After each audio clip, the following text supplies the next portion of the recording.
Hello, my name is Bill Haley, and this is for Haley 2024 The Movement's Government Reform Ideas. Now, this video is going to be on human resources and sales, that sector.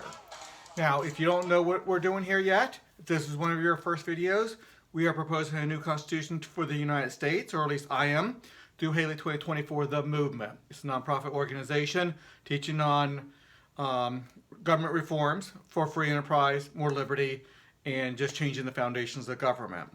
If we change the foundations of government or amend the Constitution, it's going to be done through the Article 5 provisions of the current U.S. Constitution, and I have a method of doing that. So let's go over the whole Constitution real quick. I have many overviews, much longer. I'm going to try to do this in about 3 to 5 minutes, so I'm going to go rather rapidly through the Constitution itself. But then you'll see how human resources and sales, those governmental responsibilities are sectioned off.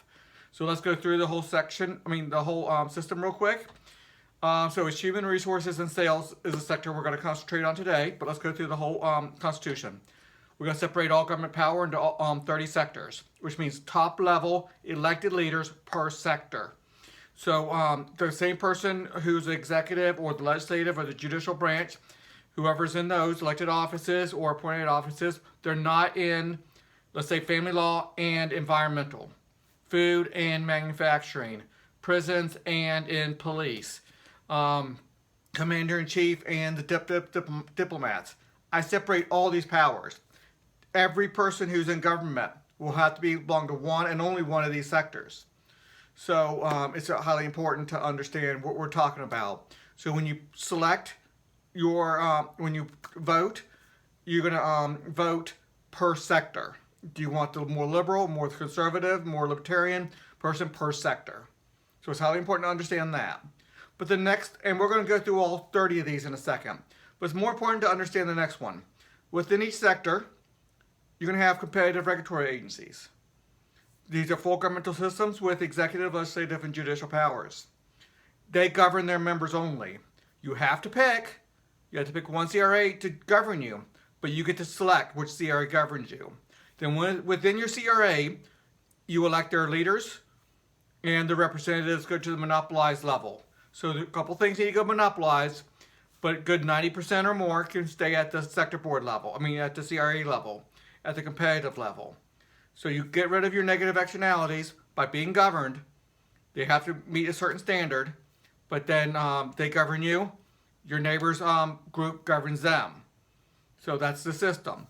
The rating system is there to give high quality information from a wide variety of perspectives and to put a rating floor that can stop significant negative externalities. Highly important terms here, so you have to understand the whole system. Let's go through real quick because, like I said, I have a lot of overviews. Okay, there's a lot of sections to my Constitution: citizenship, general laws, bylaws, federal, state, and local, how that's separated. One Constitution, 3 levels of government. This replaces the state constitutions, the city charters, and the like, the federal constitution. It replaces all 3. Original authority, the teaching on how we have laws in the first place, and what level of government has the final authority, or their top level authority. Supermajority, and it's different for every sector, by the way. Supermajority is highly important. If it goes to a monopolized level, you need a 70% vote. And I explained that in different videos. Parent sector board, how that's structured. Each sector board, the CRA sector board, how that's structured. Competitive regulatory agencies is what 90% of this whole Constitution is. Everything else is built to support the CRA. CRA, this is a competitive regulatory agency, a competitive governance type of government. The rating system, high quality information from a wide variety of perspectives, and it limits how low ratings can go when it infringes on other people's rights and liberties out there, and ownership rights and the whole 9 yards, when it creates negative externalities, significant negative externalities. Taxation, talking about how we pay for everything, that was an important video. It's not just one big broad budget. Every CRA taxes for what they do. Debt, how do we transition from the current system to the new system? How do we deal with the debt? We got that all covered. Pockets of freedom, it's an immigration and foreign policy. States partial acceptance per sector.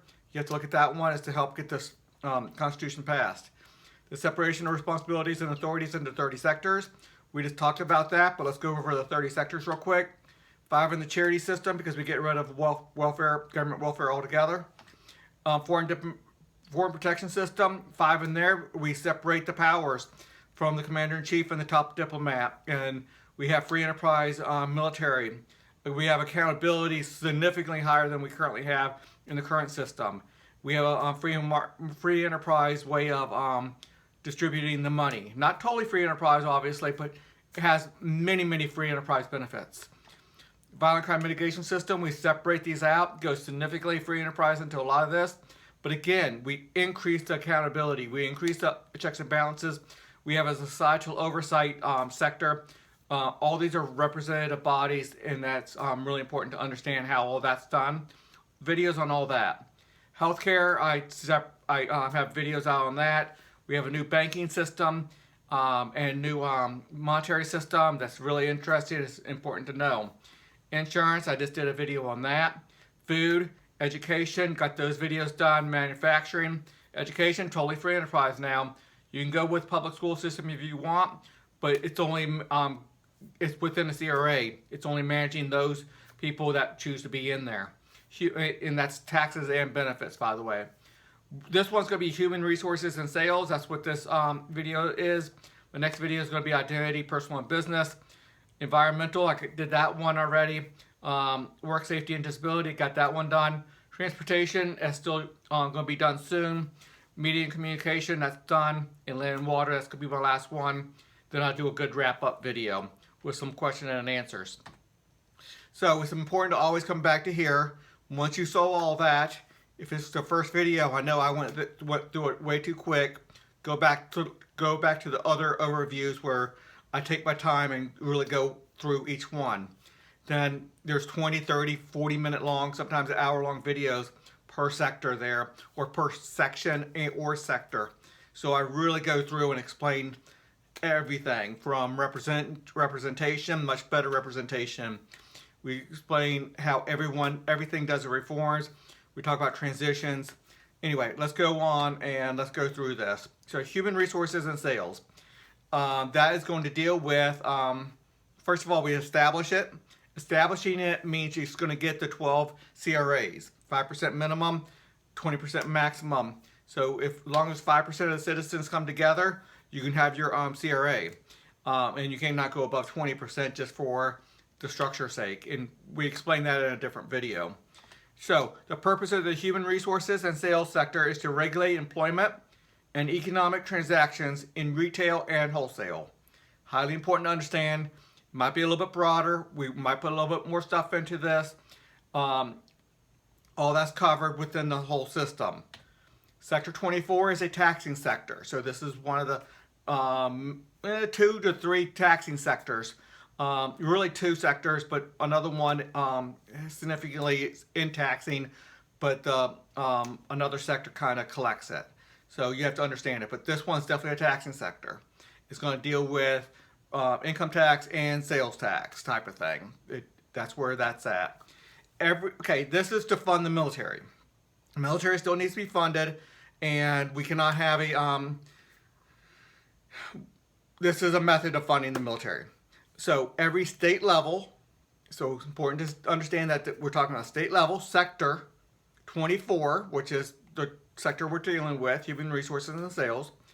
Sector board, so the sector board collects it, must collect 5% of its state's GDP to fund Sector 9. Sector 9 is the military capability system. That's the funding mechanism for the military. As stated in Sector 9. So I have a lot of clauses. I have a clause stating how it's going to be funded, the military and everything. So I'm just going to leave it at that it funds Sector 9 as stated in Sector 9. So there's a little bit more clauses in there. But they collect 5% of a state's portion of GDP. So whatever the state's gross domestic product is, or portion of it is, that's what they collect.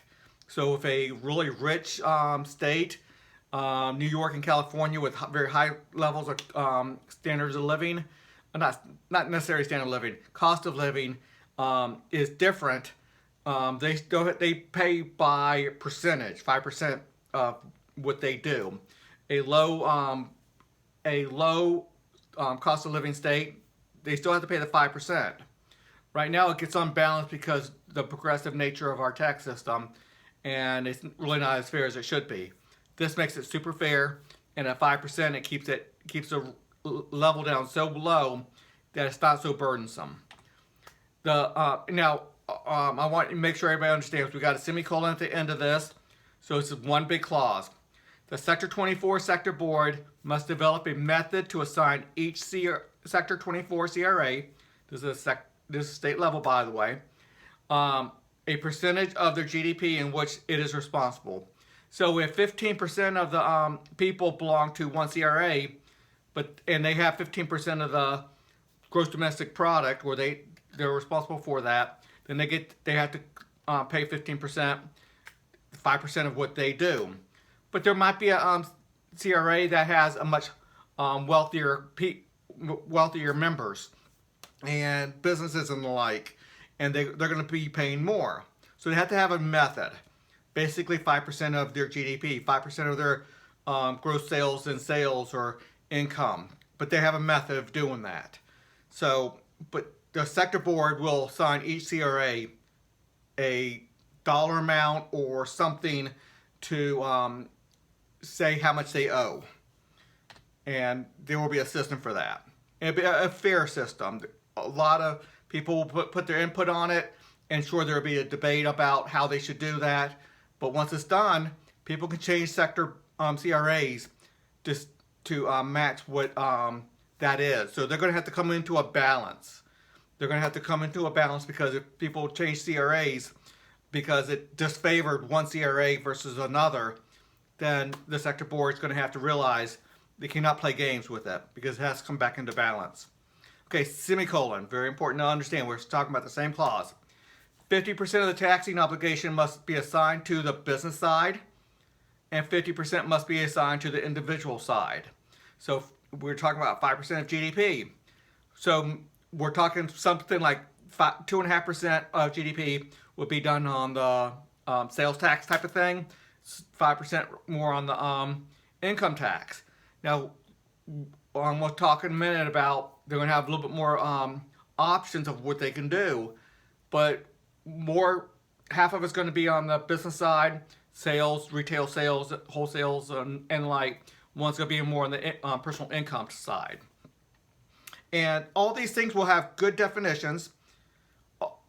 I have a group, the parent sector board, the rating system, the judicial system. There's a couple different groups out there that I assign to define things. So if I give a term and they say that's a wishy-washy term, and legislators or whatever is going to have a field day running through it, no, I always have a group, a representative body that gets to define something. And anyway, that's the best I can do on that one. Okay, semicolon again. CRAs have great latitude in determining its tax code to meet its obligations. And further down in the video here, in the slides, I'll show you some different options, but they're going to have great latitude on what they want to do at the CRA level. So once they are assigned their dollar amount or the percentage of the overall state's GDP, and they're going to have to figure out exactly what type of tax is best for that to get that 5% of GDP. And again, 2.5 business side, 2.5 on the personal side. The head tax clause in the CRA section 11 taxation, I have that in there, and you need to know what that is. It's if it's a proportional tax to tax anything within the sector, 10% of it has to come from a head tax. So everybody has to pay something. Now, other clauses throughout might change that head tax a little bit for here and there, and we'll go over some of that. But for this one, for Sector 9, which is a military foreign policy funding, this applies to individual side relating to the Sector 9. So not the business side. The 10% is strictly on the 2.5% of the state's GDP assigned to that CRA that they need 10% of that from a head tax, which is a minimum tax. So if you don't make any money, you still have to pay the tax. You are being protected by the U.S. military, and that's what this one is for. Foreign policy and the military, you are being protected. You have to pay regardless of whether you work or not.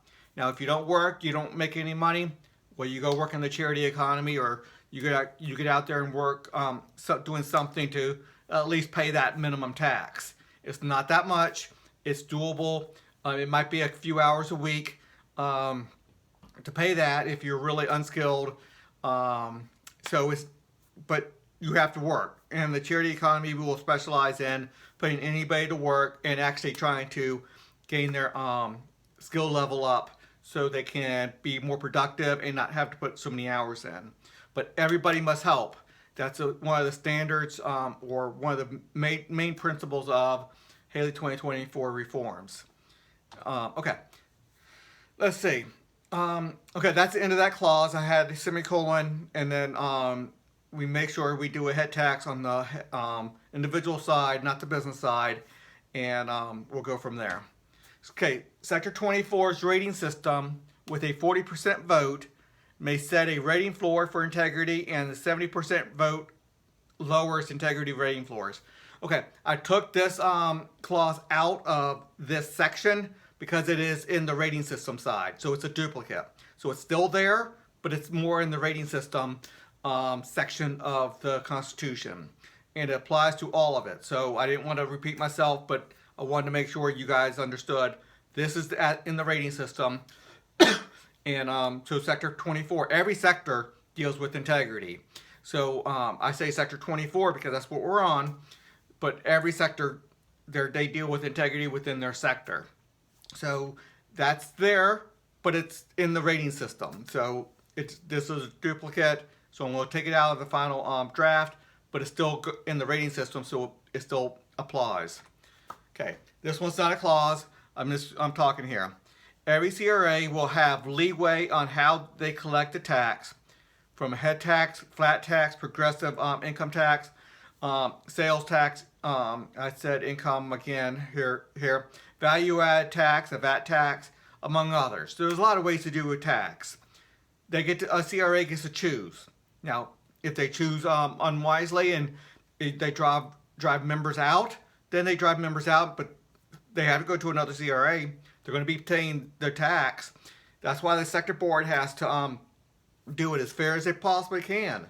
Because if they don't do it fair, people are going to move to a different CRA, and it's not going to go well for the sector board collecting all the taxes that they need, especially in the realm of the military.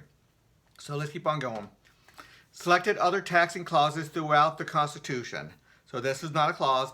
This is a saying. I'm going to show you some other taxing clauses. Now I'm going to go outside of Sector 24.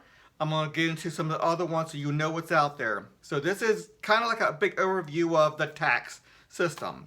Now obviously human resources, they're going to deal with human resources type of laws, labor law and the like, sales, retail sales. It's going to deal with a lot of that stuff. But because it's a big part of this is sales tax, income tax, or taxes in general, I just want to have a good overview of all the different taxes. So let's go through it. All taxes from the government before this amendment is ratified must cease by the end of the 5-year transition period.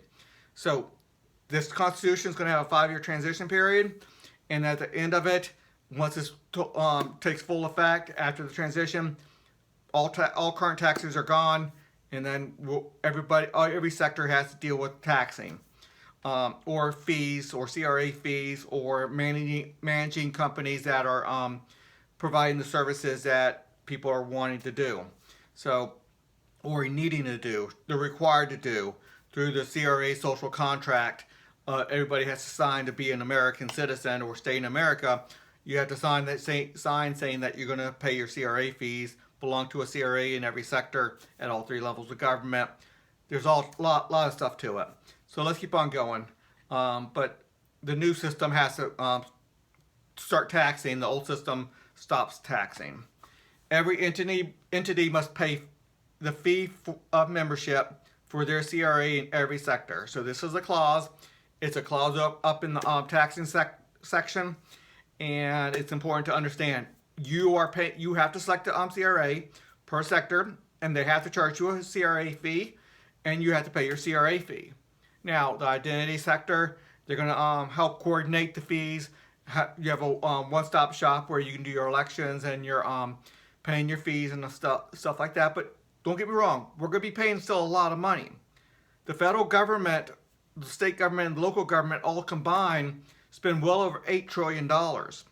That's roughly 80 or $90,000 per household.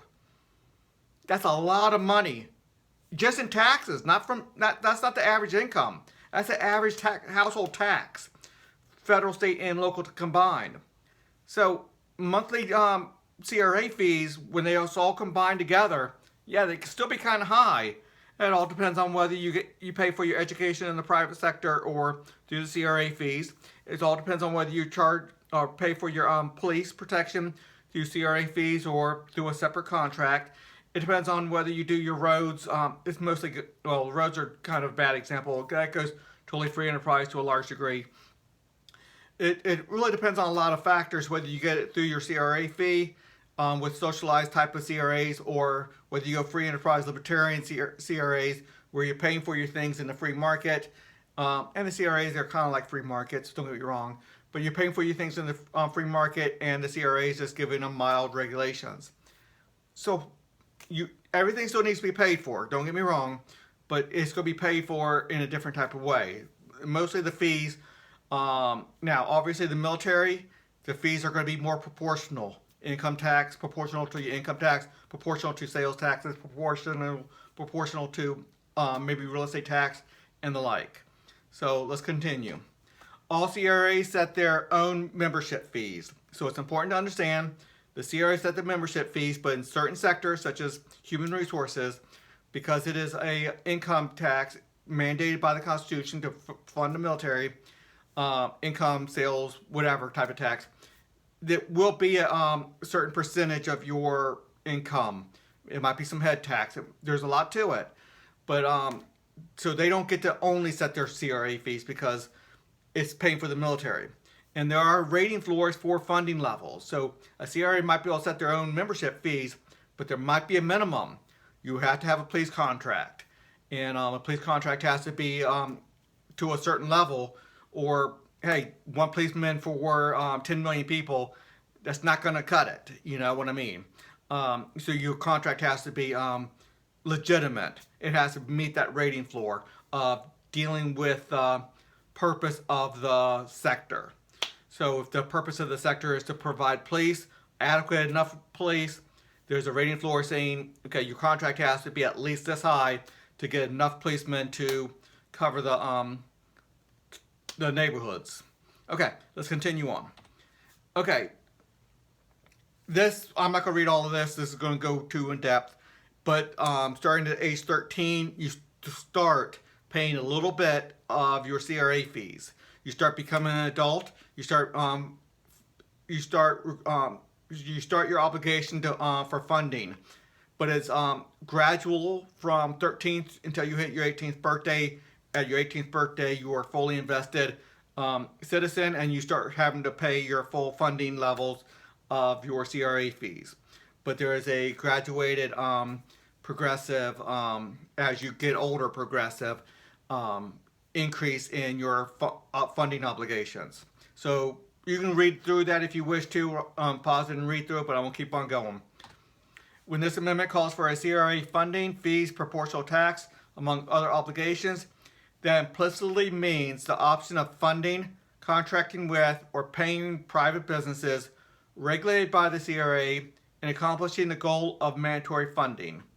Now, this one can't be done for the military, and I might need to put a little clause on there outside the military foreign protection system, but I think it's pretty clear within the Constitution that when it calls for CRA funding, that we're talking about cops and courts and prisons, and there's different clauses regarding prisons and cops and different things. environmental, family law, all these things are covered. You have, now, what this is trying to say is, if you pay for your court contract with a private court company, lightly regulated by the CRA, you're not paying their CRA, you're paying the court company contract. And maybe just a little bit, a couple dollars a year or something for that little bit of oversight. Or the company that you're paying your court contract with, they'll pay the CRA because it's a small portion of what they're doing. But it's important to be regulated at the same time. But that competitive regulation is highly important because they need to gain that business. Okay, let's continue going. Taxes, fees, loan payments, and other obligations may be collected through work in the charity economy instead of cash payments. Now, you have to get an agreement with the charity economy to be able to do this. The charity economy is going to be very, very dynamic, and but this is opening that up. It's a two-sided agreement still. They have to accept it. So the Constitution does not mandate that charity economy do it, but it can be done. So I use the word may, not must, and I try to be very careful when I use must and when I use may within this Constitution. And I use the word must very sparingly, but I use it. I have constitutional clauses surrounding the word must, and you'll see that in different parts of the Constitution, especially the supermajority part of it. Okay, the rating system of the rating system of every sector must set a rating floor regarding adequate funding. So that's what I was talking about. Every sector has a mission statement. The sector board has to make sure each CRA is fulfilling the mission statement up to a certain rating floor. So they have to govern. It is a negative externality for somebody not to have family law governing their family in case they get a divorce, their children, they go into physical conflict if they have a disagreement. No, they have to have a court system. They have to have rule of law. And so it's a negative externality if you're not governed by an environmental or a manufacturing regulatory body. If you're not governed by one, it's a negative externality on the country, on the society, on me as your neighbor, by seeing your children not being taken care of, or you're going to physical blows versus working it out through the rule of law. Okay, that's a little side trail. Let's keep on going. But that's a subject I can speak on to for many hours. Okay, with a 70% vote, the rating system may require CRA funding as a percentage of an entity's income. So when there's a supermajority, the rating system's going to say, this area is not being taken care of well enough. We need a higher funding level. So a 70% vote, the rating system may require CRA funding as a percentage of an entity's income. Oh, that's more saying that, hey, this is too much on the poor. The poor cannot afford what needs to happen to get the services needed. The rich are going to have to help out a little bit, so it's going to go proportional. I already I have another clause out there saying that you cannot use deductions, exemptions, tax credits, so it's major progressive. It has to be a flat percentage if they do that. So without deductions, without exemptions, because once you have exemptions, credits, or deductions, it's not flat anymore. So that's one misconception about a lot of people that support a flat tax. It's not flat if you have major deductions, and most of them do. Okay, let me see if I got this right. Got that. Okay, a CDA. Okay, this is a charity sector, the Charitable Distribution Association. You have to give 5% of GDP to charities to help the poor. I'm not going to go farther into that. Look at those videos, but that is out there. And I put a little bit heavier head tax on that, which is like 20% has to be a head tax, just because everybody needs to help the poor. Even the poor needs to help the poor. It's an important part of the structure to help people get out of poverty. And it might sound strange to say take more money away from a poor person to help them out, you have to look at the system, look at those, I did probably 7 or 8 videos dealing with these issues alone. So look at those. 25% and those videos are well over half an hour, sometimes well over an hour.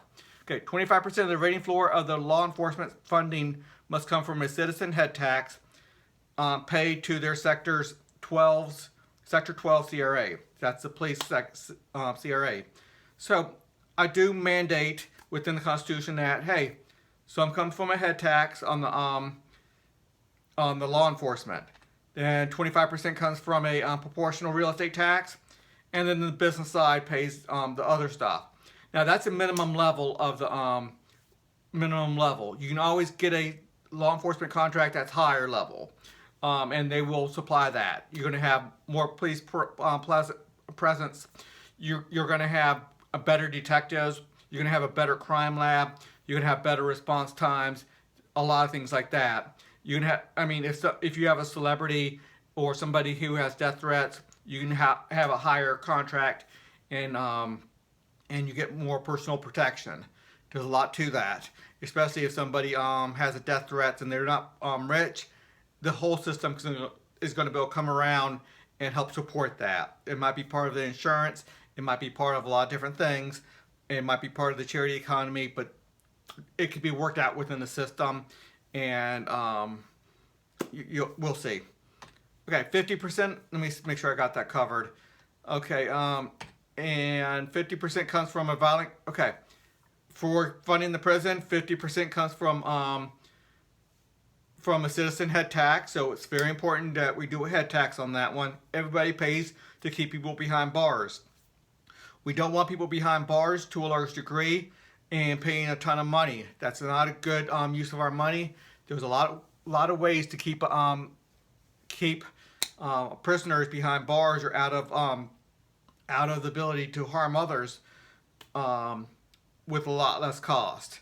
And you look at those videos for that. 50% of the funding comes from businesses. So we split that up. Okay, Sector 25 CRAs are responsible for ensuring and coordinating CRA fees. Okay, this is Sector 25. We're on Sector 24 now. This is Identity Sector, and they're going to be responsible for ensuring and coordinating CRA fees, tax obligations, and debt repayments. So, because I'm talking about taxes, I'm addressing this now, but I'm going to do my next video is going to be on Sector 25. So let's continue on a little bit. Sector 25 collects a 10% head tax and all the other head taxes in the Constitution. So I know this is on Sector 24, so I'm venturing into other taxes just so you have a better view of the full tax system. And believe me, I'm doing selected clauses right now. The big one is everybody pays their CRA fees. The big one is for the military, 5% of GDP goes to the military, and that can be done in a little bit different ways. And another big one is 5% going to the charity system, and everybody has to contribute towards that. So the big ones are charity, 5% of the for the military. Then obviously there's some mandatory funding for a rule of law contracts, police contracts, court contracts, prison contracts, all that stuff. So let's keep on going. But some of it is done within proportional taxes, and I have clauses for that, because while it's nice to go a head tax all the way, it's just not realistic that a poor person can come up with $80,000 to pay their portion of government functions. It's just not, that's not a reasonable thing. Even though government's going to be a lot less expensive than $80,000 per person or per household the way it is now. I mean, that's the average. About 110 million households. And we have about $8 to $9 trillion expenditure, probably well into the 10 or 11 trillion for 2020 with the COVID, and 2021. They're going overboard, and they're growing way too much. But that is the numbers we're dealing with. Okay. Sector 25 must collect proportional real estate taxes when properly authorized. So Sector 25 is identity sector, and real estate is going to be Sector 30, and that's going to, I'll have videos on that. So let's just keep on going, because it's a tax video, but I don't want this to be 2 hours long either. The parent sector board must use Sector 24, 25, and 30 to collect taxes to pay off the outstanding debt. So within the debt system, I do have a lot of funding mechanisms coming in. People who are educated by the public school system will have to pay a tax in repayment of government providing them with education. That's understandable. People who we're selling off all government assets, and that's going to pay down a tremendous amount of debt. We're going to for the Social Security to help pay that off a little bit. We're going to implement a tax to help pay down some of that debt that we have. It's outstanding debt, and we have a program for that. Look in the debt section for some of that.